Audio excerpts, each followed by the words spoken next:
Thank you very much, Sam McKee. I'm very happy to be with the Bionic Man back from his whirlwind trip to Australia and New Zealand competing in the World Driving Championship. A third-place finish for Team USA. What a whirlwind. 20 races, 5 different racetracks. Welcome back. You must be exhausted from all that.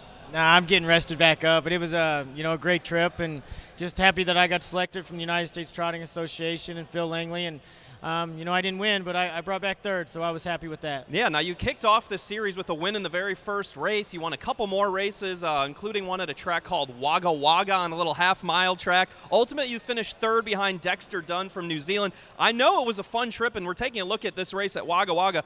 You went there for fun, but once you win the first race, I know you're real competitive. You want to win that whole thing, don't you? Well, I definitely wanted to, and I was putting in the best effort that we could get done. But, some of the horses I drove weren't as good as some of the other ones, and some of the trips didn't work out. But, we gave it 110, and, we come real close. Now, you were at 5 different racetracks. Kind of describe the racetracks. Some looked like they were real small half miles. What were they like? Well, there was some very small tracks, like Wagga Wagga was a 6-wide track. But big deal was they'd have 4 or 5 trailers behind, 6 on the gate and 4 or 5 trailers behind. So it made some of the races pretty tough. Now, obviously here in North America, speed's the name of the game with our racing. And I was reading a lot of articles over there that were written in Australia, and they were amazed by how much speed you're able to make, and leaning back in the sulky was something totally different to them. Were you surprised by the style of racing you saw when you went over there? It was different, but at the end of the day, the main objective is to be the first one to the wire, and everybody raced their horses accordingly. And the one day they're on the big day, they're at Menangle, whenever Dormy went in 47, she was showing a lot of speed then.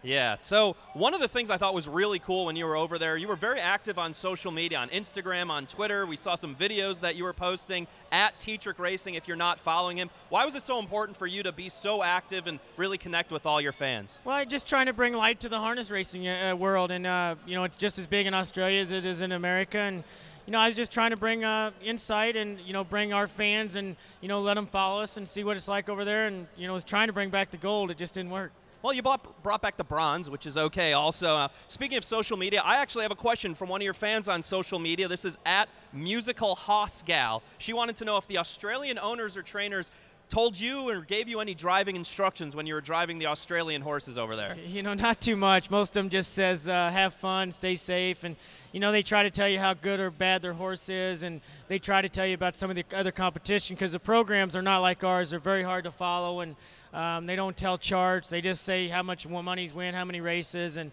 it's really hard to see how good a form they are in on their programs. So that must have been interesting. Now, that's probably one of the biggest differences. Was there something else that caught your mind as the biggest difference between racing in Australia and over here? Well, they kind of like to race in jog carts. They're real wrong race bikes. They're just like a jog cart, but they're 3 or 4 feet longer than our race bikes. Now, you had a pretty cool race bike I saw over there, the red, white, and blue, and the wheels were pretty neat. How did that come about? UFO, they help give me all my bikes in America.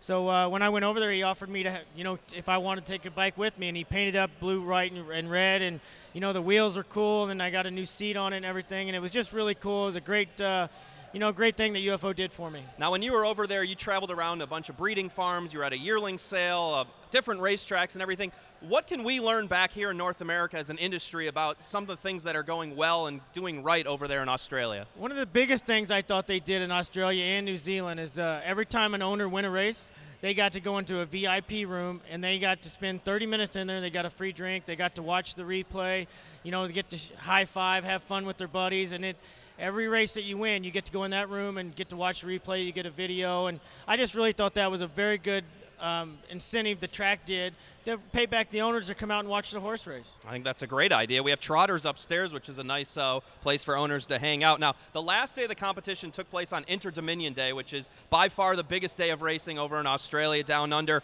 What was that like? Because I know it was crazy, and you think you'd ever want to go back and actually drive and compete in those kind of races? I'm definitely going to go back. I'm actually going to go back in the fall, hopefully, to the Inter-Dominion this fall in November again.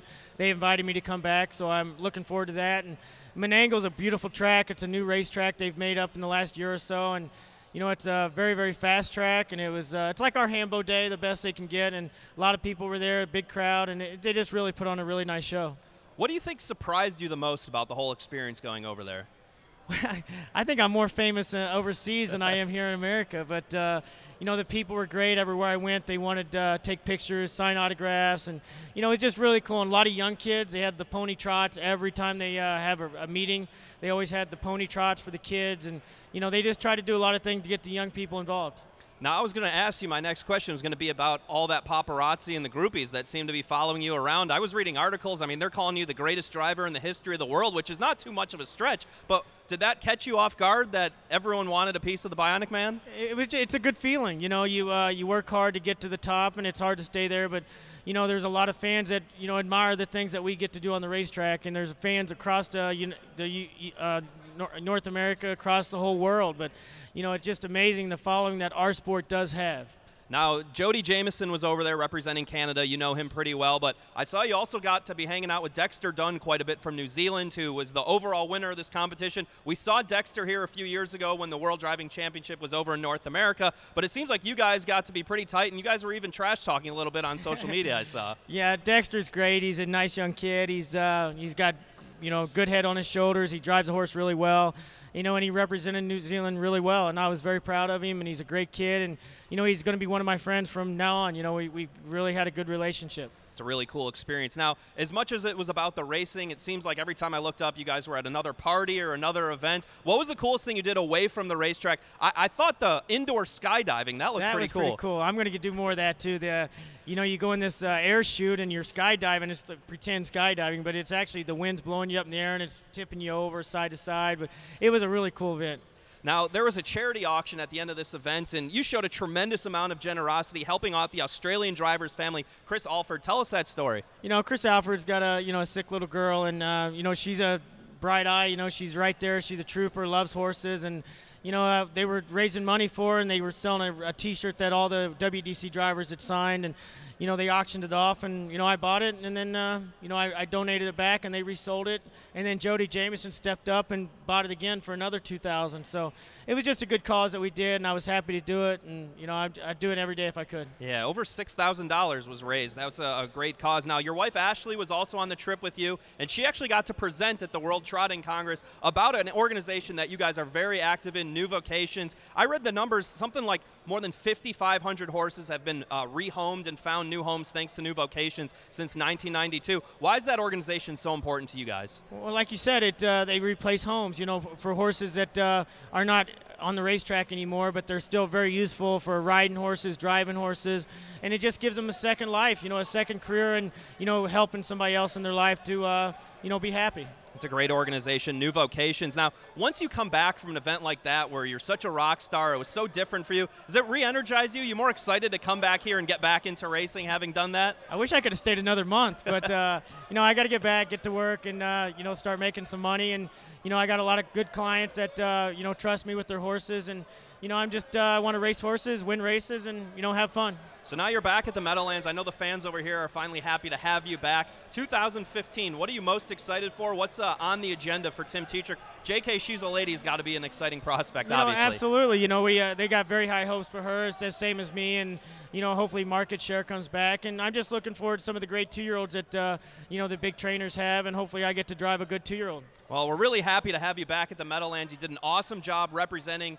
harness racing, Team USA over in Australia. We can't thank you enough for everything you did over there. It was my honor, and I hoped I get to do it again. And you know, I got to meet a lot of great people, and you know, I just really enjoyed myself most all. Well, the next World Driving Championship will be up in Canada. Not as exciting as Australia, maybe. It's a little colder up there, but happy to have you back. 10 drives tonight. Good luck. Thanks for joining us in the Sulky. Thanks, Justin. Tim. All right, that's Tim Tetrick, the Bionic Man representing Team USA. Hollywood Hayden joins me next as we get set for tonight's 13 race card.